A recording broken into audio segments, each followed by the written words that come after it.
जीवित, पवित्र और पराक्रमी परमेश्वर प्रभु यीशु के मीठे व पवित्र नाम में मुझ मिसेस रेखा पाल का आप सारे भाई बहनों को जय मसीह की। कैसे हैं आप सब? उम्मीद करती हूँ कि प्रभु यीशु के अनुग्रह से ठीक होंगे। मैं आपका आपके अपने चैनल में स्वागत करती हूँ, अभिनंदन करती हूँ। जैसा कि आप देख रहे हैं कि आज का विषय है, हमें अपने धन का संपूर्ण दशमांश देना चाहिए कैसे, भाग 3।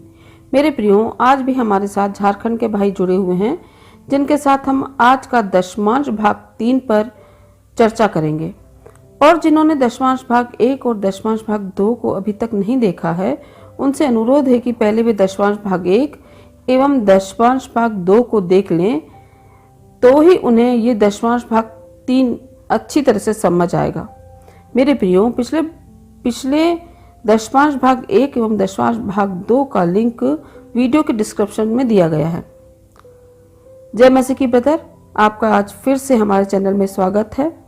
आज हम दशमांश भाग 3 पे आपसे चर्चा करेंगे, आपसे इस विषय पे अध्ययन करेंगे।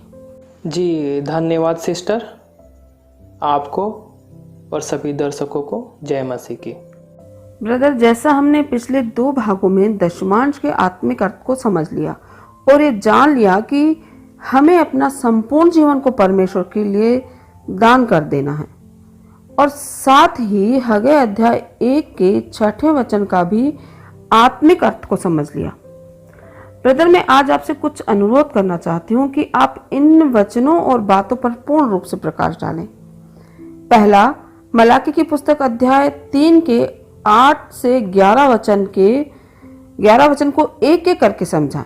दूसरा, चूंकि हम दशमांश का आत्मिक अर्थ समझ चुके हैं, लेकिन फिर भी यदि कोई प्रधान या कलीसिया या चर्च हमसे रुपए प्राप्त करने के लिए जोर जबरदस्ती करते हैं, तो उनके बारे में आपकी क्या राय है या उनके बारे में आप क्या कहना चाहेंगे? तीसरा, यदि हमें किसी व्यक्ति या मंडली जो परमेश्वर का सच्चा सुसमाचार का कार्य कर रही है, उन्हें हमें रुपए दान करना चाहिए कि नहीं? जी सिस्टर, जरूर। मैं आपको और आपके दर्शकों को इन प्रश्नों के उत्तर एक एक करके आज अवश्य दूंगा। लेकिन मैं एक बार फिर से ये कहना चाहता हूँ कि जिन लोगों ने दशमांश के पहले भागों को नहीं देखा है, वो एक बार उसे अवश्य देख लें, क्योंकि उन्हें बिना देखे आज का अध्ययन उन्हें समझने में कठिनाई होगी। जैसा कि सिस्टर, आपका पहला सवाल मलाकी की पुस्तक अध्याय 3 का 8 से 11 वचन है। आइए हम इसे समझते हैं। चूँकि हमने पिछले अध्ययनों में नया नियम का प्रकाशन देख चुके हैं, फिर भी मैं एक बार फिर रोमियो 12 अध्याय के 1 और 2 पद के साथ प्रारंभ करना चाहूँगा।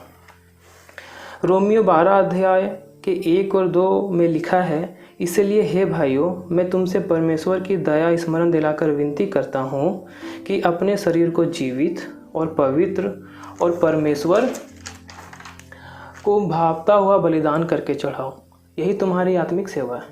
इस संसार के सदृश ना बनो, परंतु तुम्हारे मन के नए हो जाने से तुम्हारे चाल चलन भी बदलते जाएं, जिससे तुम परमेश्वर की भली और भावती और सिद्ध इच्छा अनुभव से मालूम करते रहो। हमने रोमियो के इस पद से यह जान लिया है कि हमें अपना संपूर्ण जीवन को ही परमेश्वर के लिए दान कर देना है और खरी चाल चलना है, क्योंकि लोगों को खरी चाल चलने से ज़्यादा आसान रुपए का दान देना लगता है, और इसी बात का पाखंडी और भरमाने वाले लोग फ़ायदा उठाते हैं, क्योंकि खरी चाल चलना बहुत कठिन है। यदि हम पौलुस को देखें तो उसने कितनी अच्छी खरी चाल चली, और यहाँ तक कि उसने सुसमाचार को सेत मेत भी दिया है, जैसा हम पहला कुरिन्थी अध्याय 9 के 18 पद में पढ़ते हैं। पौलुस इसका बहुत अच्छा उदाहरण भी है। यदि हम पहला कुरिन्थी अध्याय 9 का 27 पद को पढ़ें तो यहाँ लिखा है, परंतु मैं अपनी देह को मारता कूटता और वश में लाता हूँ, ऐसा न हो कि औरों का प्रचार करके मैं आप ही किसी रीति से निकम्मा ठहरूं। अर्थात यदि हमारी चाल चलन ही निकम्मी होगी तो हमारे उपदेशों पर कोई क्यों कर कान धरेगा। आइए हम अब मलाकी के वचनों को एक एक करके पढ़ें और समझें। मलाकी 3 अध्याय पद 8 यहाँ लिखा है, क्या मनुष्य परमेश्वर को धोखा दे सकता है? पर देखो तुम मुझे धोखा देते हो और तो भी पूछते हो हमने किस बात में तुझे लूटा है? दशमांश और उठाने की भेंटों में। 9वां पद, तुम पर भारी साप पड़ा है क्योंकि तुम मुझे लूटते हो, वरन सारी जाति ऐसा ही करती है। जैसा हमने 8वां और 9वां वचन को देखा, यहाँ परमेश्वर ये कह रहे हैं कि क्या मनुष्य की औकात भी है कि वो मुझे धोखा दें, परंतु तुम मुझे धोखा देने का प्रयास करते हो।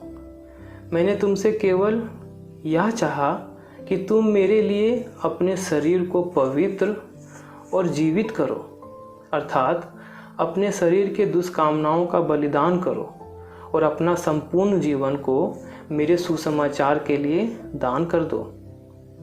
परंतु तुमने ऐसा ना किया और दशमांश के रूप में तुमने मुझे रुपए का लालच दिखाया।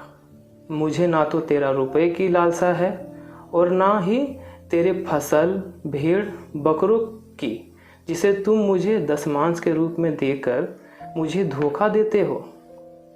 मुझे ये सारी वस्तुएं की आवश्यकता नहीं, मुझे तो सिर्फ तुम्हारा पवित्र जीवन का दान चाहिए, वो भी मेरे चुने हुए लोगों के लिए, ताकि वे तुम्हारे खली चाल के द्वारा मेरा स्वर्गीय धन को दान के रूप में सेत में प्राप्त करें। लेकिन तुम उन अन्य जातियों की तरह करते हो और मुझे धोखा देने का प्रयास करते हो, और मुझे तुम अपना संपूर्ण जीवन ना देकर रुपए, फसल और जानवरों आदि का मांस का दशमांश देकर मुझे लूटते हो। सिस्टर, हमें मलाकी के 8वें और 9वें वचन से यही पता चलता है, क्योंकि यदि हम 1 तीमुथियुस 6:10 को पढ़ें तो यहाँ लिखा है, क्योंकि रुपए का लोभ सब प्रकार की बुराइयों का जड़ है, जिसे प्राप्त करने का प्रयत्न करते हुए बहुतों ने विश्वास से भटककर अपने को नाना प्रकार के दुखों से छलनी बना लिया है। अर्थात परमेश्वर अपने वचन में स्वयं बोल रहे हैं कि रुपए ही बुराई की जड़ है, अर्थात शैतान को अपने जीवन में कार्य करने का अवसर देना है। तो फिर यहोवा परमेश्वर रुपए का दान को क्यों चाहेगा? इसे हम एक उदाहरण से भी समझेंगे। मान लीजिए मैं 100 रुपये लेके अंबानी के घर को गया। वहाँ मुझे द्वारपाल ने रोक लिया कि तुझे क्यों अंबानी से मिलना है। मैंने कहा मुझे 100 रुपये का अंबानी को दान देना है। अब क्या होगा? अब ये होगा कि अंबानी और वहाँ के लोग मुझ पर हंसेंगे कि ये कौन सा मूर्ख है जो एक धनवान को दान देने को चला है। ठीक उसी प्रकार हमारा यहोवा परमेश्वर बहुत ही धनी है, उसे आपके रुपए की आवश्यकता नहीं। और साथ ही साथ यदि आत्मिकता में देखें तो दान की आवश्यकता किसे है? निश्चय कंगालों को। अब कंगाल कौन है? कंगाल वो हैं जिसके पास परमेश्वर का ज्ञान नहीं।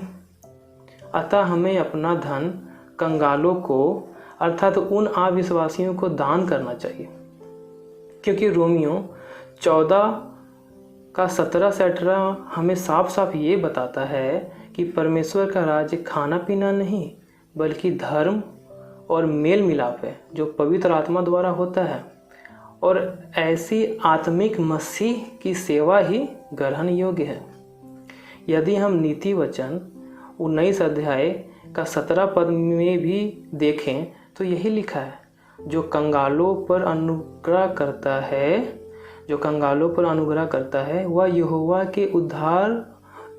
यहोवा को उधार देता है और वह अपने इस काम का प्रतिफल पाएगा।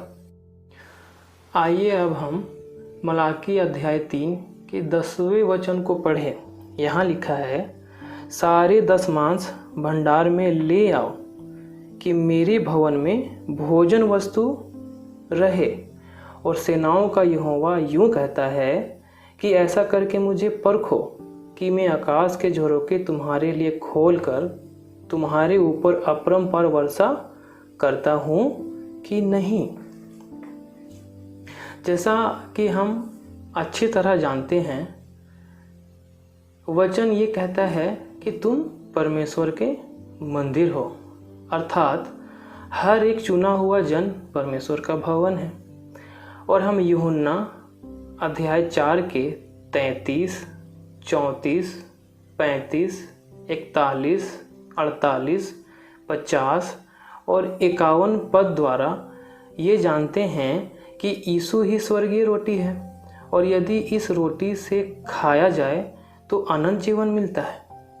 और हम मत्ती अध्याय 4 पद 4 के द्वारा ये भी जानते हैं कि परमेश्वर का वचन ही सच्ची रोटी है, अर्थात खाने योग्य जीवित भोजन वस्तु है। इसीलिए परमेश्वर मलाकी अध्याय 3 पद 10 में कहते हैं, सारे सिद्ध व्यक्ति जिसके पास स्वर्गीय धन का भंडार है उसे मेरे भवन अर्थात उन बाकी चुने हुए को उसी स्वर्गीय भंडार से खिलाओ, ताकि वे भी खाकर तृप्त हो जाएं और उनके जीवन में भी इस स्वर्गीय भोजन वस्तु की कोई कमी ना रहे। और यदि हम ऐसा करते हैं तो हम नीति वचन 19 अध्याय पद 17 को देख ही चुके हैं कि जो कंगाल पर अनुग्रह करता है वह यहोवा को उधार देता है और वह अपने इस काम का प्रतिफल पाएगा। यदि हम अपने ज्ञान को बांटते हैं अर्थात उस स्वर्गीय धन से दूसरे को देते हैं तो हमारे ज्ञान में अर्थात उस स्वर्गीय धन में बढ़ोतरी होती जाती है और हम बाइबल के और भी रहस्य और सच्चाई के गूढ़ बातों को गहराई से समझने लगते हैं। अर्थात परमेश्वर हमारे ऊपर ऐसा अपरंपार आशीषों का वर्षा करता है कि हमारा स्वर्गीय धन और अधिक बढ़ जाता है और हम ऐसे ऐसे रहस्यों को जानने लगते हैं जो अभी बड़े बड़े प्रधानों को भी नहीं पता। मलाकी के 10वें पद में भंडार, भवन, भोजन वस्तु और अपरंपार आशीषों की वर्षा का यही अर्थ है। आइए अब हम मलाकी अध्याय 3 के 11वें वचन को पढ़ें। यहाँ लिखा है, मैं तुम्हारे लिए नाश करने वाले को ऐसा घुड़कूंगा कि वह तुम्हारी भूमि की उपज नष्ट ना करेगा और तुम्हारी दाख लताओं के फल कच्चे ना गिरेंगे। सेनाओं के यहोवा का यही वचन है। जैसा कि हम वचनों में देख चुके हैं कि जैसे आकाश से वर्षा होकर भूमि सींचती है और बहुतायत का उपज होती है, उसी प्रकार परमेश्वर के आशीषों की वर्षा द्वारा हम इतने ज्ञानवान होते जाते हैं कि हमारे ज्ञान का कोई नष्ट कर ही नहीं पाता और ना ही हमारे ऊपर किसी भरमाने वाले झूठे प्रचारक का प्रभाव पड़ता है। और हम लूका 12 पद 33 द्वारा जानते ही हैं कि कोई चोर उस स्वर्गीय धन को चुरा नहीं सकता और ना ही कोई कीड़ा बिगाड़ता है। इसीलिए यहाँ लिखा है कि कोई तेरी उपज को नष्ट ना करेगा और ना ही दाखलता के फल कच्चे गिरेंगे। और हमारा नाश करने वाला अर्थात भरमाने वाले उन झूठे प्रचारकों का प्रयास का कोई मायने ना होगा, क्योंकि हमारे पर उनके वचनों का कोई प्रभाव ही ना पड़ेगा। इसीलिए आगे 12वां वचन में ये भी लिखा है, तब सारी जाति तुमको धन्य कहेंगी क्योंकि तुम्हारा देश मनोहर का देश होगा, सेनाओं का। यही वचन है सिस्टर। मलाकी की इन वचनों का यहाँ पर यही अर्थ है जो हमने सीख लिया। बहुत बहुत धन्यवाद ब्रदर। आज आपने हमें मलाकी के वचनों का बहुत ही गहरा और सही आत्मिक अर्थ बताया, जिससे आज हमारी दशमांश के विषय में पूर्ण रीति से आंखें खुल गई कि वास्तविकता में दशमांश क्या है, परमेश्वर हमसे कैसा दशमांश चाहते हैं। और मैं आशा करती हूँ कि सारे भाई बहनों को भी इसका अर्थ समझ में आ गया होगा। अब हम आपसे दूसरे सवाल के उत्तर की अपेक्षा करते हैं।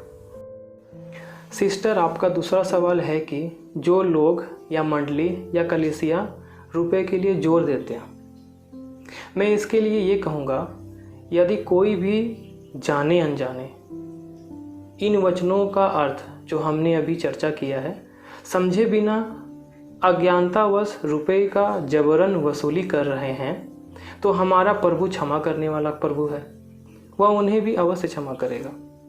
परंतु यदि कोई इन वचनों का अर्थ समझने के पश्चात भी रुपए के लूट में लगे हैं और सीधे मनुष्य को ठग रहे हैं, तो वह सिर्फ अपनी पेट की सेवा कर रहे हैं, जैसा हम रोमियो 16 अध्याय के 18 में देखते हैं। क्योंकि ऐसे लोग प्रभु मसीह की नहीं परंतु अपने पेट की सेवा करते हैं और चिकनी चुपड़ी बातों से सीधे साधे मन के लोगों को बहका देते हैं। इसीलिए ऐसे लोग सिर्फ और सिर्फ अपने पेट की सेवा कर रहे हैं, ना कि यीशु मसीह की। और सीधे लोगों को मलाकी अध्याय 3 और हग्गै अध्याय 1 की पुस्तकों का डर दिखाकर रुपए ठगते हैं। परंतु मैं ऐसे व्यक्तियों से ये कहना चाहता हूँ कि वे विनाश की कटनी काटेंगे, जैसा गलतियों अध्याय 6 के 7 से 8 में लिखा है। धोखा न खाओ, परमेश्वर ठट्टे में नहीं उड़ाया जाता, क्योंकि मनुष्य जो कुछ बोता है वही काटेगा। क्योंकि जो अपने शरीर के लिए बोता है, अर्थात जो भी अपने पेट के भूख के लिए ठगी कर रहे हैं, वह शरीर के द्वारा विनाश की कटनी काटेगा। और जो आत्मा के लिए बोता है, वो आत्मा के द्वारा जीवन की कटनी काटेगा। ऐसे घृणित कार्यों के करने वाले के लिए परमेश्वर का वचन यही बताता है। धन्यवाद ब्रदर, आपने हमारे इस सवाल का भी वचनों के द्वारा बहुत सटीक और सही उत्तर दिया। अब हम आपसे तीसरे और अंतिम सवाल का भी उत्तर चाहते हैं। सिस्टर, अब आपका तीसरा और अंतिम सवाल कि हमें रुपए दान में देने चाहिए कि नहीं।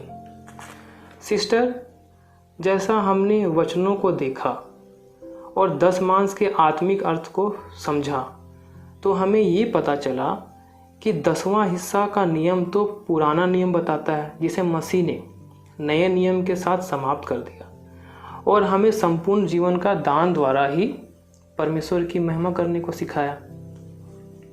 अतः बाइबल हमें रुपए का दान नहीं सिखाता, बल्कि अपने संपूर्ण जीवन को ही दान करने को सिखाता है, ताकि लोगों को हमारे जीवन के चाल चलन द्वारा ही परमेश्वर के उस स्वर्गीय धन में से, जिसे परमेश्वर ने हमें सेत में दिया है, दान के रूप में मिले। परंतु हम कुछ और भी वचन को देखते हैं, जैसा 1 कुरिन्थी 9:14, जहाँ ये लिखा है कि जो सुसमाचार के कार्यों में लगा हुआ है, उसकी जीविका सुसमाचार से ही चलनी चाहिए। यदि हम फिलिपियों 4 अध्याय के 16 और 17 भी देखें, तो जैसा पौलुस कहता है कि तुम मेरी घाटी में सहायता करते हो। इसका मतलब ये नहीं कि मैं दान को ही चाहता हूँ। और 1 कुरिन्थी 16 अध्याय का 2 वचन को भी हम देखें, पौलुस कह रहे हैं कुछ रुपए मदद के लिए दे सकते हैं। और दूसरा कुरिन्थी 9 अध्याय का 7वां वचन भी अगर हम लोग देखें तो वहाँ ये भी लिखा है, जो जैसा मन में ठाने वैसा दान करे, ना कुड़ के, क्योंकि परमेश्वर हर्ष से देने वाले से प्रेम करता है। इन सब वचनों को हम देखते हैं तो हमें साफ पता चलता है कि कहीं भी ये नहीं लिखा कि आपको इतना प्रतिशत ही दान देना होगा। इसलिए यदि आप सुसमाचार के दान को आत्मिक रूप से नहीं देते, अर्थात यदि हम स्वयं सुसमाचार का प्रचार नहीं कर रहे हैं, तो निसंदेह आपके अपनी मर्जी के अनुसार कुछ रुपए, चाहे 1 रुपये हो या 1000, जैसा आपको अच्छा लगे, आपको उन प्रचारकों, कलीसियाओं, मंडलियों की रुपए से मदद कर सकते हैं जो सत्य सुसमाचार में भागीदारी कर रहे हैं। जी सिस्टर, बस मैं इन वचनों द्वारा इतना ही कहना चाहता हूँ। जी ब्रदर, आपका बहुत बहुत धन्यवाद। आपने हमारे सवालों का वचनों के द्वारा बहुत ही स्पष्ट और सरल उत्तर दिया, और आपने हमें ये वचनों के द्वारा बता दिया कि वास्तव में दशमांश क्या है, परमेश्वर हमसे किस तरीके से, किस तरह का दशमांश चाहते हैं, हमें परमेश्वर को किस धन से दशमांश चढ़ाना चाहिए, हमारे लिए स्वर्गीय धन क्या है। रुपये पैसों का दशमांश परमेश्वर कभी नहीं चाहता, क्योंकि तो वो तो इतने बड़े धनी हैं। और मैं आशा करती हूँ कि हर एक भाई बहन को भी उनका उत्तर मिल गया होगा। ब्रदर, आप हमारे साथ जुड़े उसके लिए मैं फिर से आपका बहुत बहुत धन्यवाद करती हूँ। जय मसीह की। जी धन्यवाद सिस्टर, आपको और सभी दर्शकों को जय मसीह की। मेरे प्रियो, आपने दशमांश के इस भाग 3 में भी हमारा साथ निभाया। बस आपसे विदा लेने से पहले मैं कुछ वचन आपके सामने पढ़ना चाहती हूँ। इफिसियों 4 का 14 एवं 15, ताकि हम आगे को बालक न रहें जो मनुष्यों की ठग विद्या और चतुराई से उनके भ्रम की युक्तियों को और उपदेश की हर एक बयान से उछाले और इधर उधर घुमाए जाते हों, वरन प्रेम में सच्चाई से चलते हुए सब बातों में उसमें जो सिर है अर्थात मसीह में बढ़ते जाए। यहाँ पर प्रेरित पौलुस वचन में कहते हैं कि हमें बालक नहीं रहना, हमें आत्मिक तौर पर परिपक्व होना है, जिससे हमें उन ठग विद्या और चतुराई से चाल चलने वाले प्रधानों का हम पर कोई प्रभाव नहीं होना चाहिए। और मैं लूका 11 का 42वां वचन पढ़ना चाहूंगी, जहाँ पर लिखा है, पर हे फरीसियों, तुम पर हाय, तुम पौदीने और सुद्दाप का और सब भांति के साग पत का 10वां अंश देते हो, परंतु न्याय को और परमेश्वर के प्रेम को टाल देते हो। चाहिए तो था कि इन्हें भी करते रहते और उन्हें भी न छोड़ते। यहाँ पर प्रभु यीशु मसीह फरीसियों, हे फरीसियों तुम पर हाय के शब्द उनके द्वारा सबसे कठोर दोषारोपण को बयां करता है। उनके ये शब्द उन धार्मिक अगुओं तथा झूठे शिक्षकों की ओर केंद्रित थे, जिन्होंने परमेश्वर के प्रकाशित वचनों की जगह अपने विचारों और व्याख्याओं को जोड़ दिया था। जैसा कि दशमांश के विषय में कई प्रधानों का मत रुपए पैसों का होता है। वो ये चाहते हैं कि वो ये बताते हैं कलीसियाओं चर्चों में कि दशमांश का वास्तविक अर्थ रुपया पैसा दान करना होता है, लेकिन आप आज अच्छी तरह जान गए हैं कि वास्तव में दशमांश का आत्मिक अर्थ क्या होता है। मेरे प्रियो, मैं सर्वप्रथम यूट्यूब चैनल के Bible alive God word channel और बाइबल हिंदी चैनल के सभी सदस्यों का धन्यवाद करती हूँ, जिन्होंने दोनों चैनलों को सब्सक्राइब करके सदस्यता ली है। और साथ ही साथ मैं धन्यवाद करती हूँ मसीही रेडियो लिसनर्स इंद्री ग्रुप के सभी टीमों का, जो कि अन्य अन्य राज्यों से है, झारखंड टीम को, बिहार टीम को, बंगाल टीम को और राजस्थान टीम को। मैं सभी टीमों के सदस्यों का भी धन्यवाद करती हूँ, जिन्होंने हमारे इस दशमांश विषय में हमारी सहायता की। और जाते जाते मैं एक चित्र दिखाना चाह रही हूँ, जिसे आप समझने का प्रयास करिएगा। अब मैं आप सबसे विदा लेती हूँ। परमेश्वर पिता का प्रेम, प्रभु यीशु मसीह का अनुग्रह आप पर व आपके परिवार पर होता रहे। आमीन। जय मसीह की। God bless you.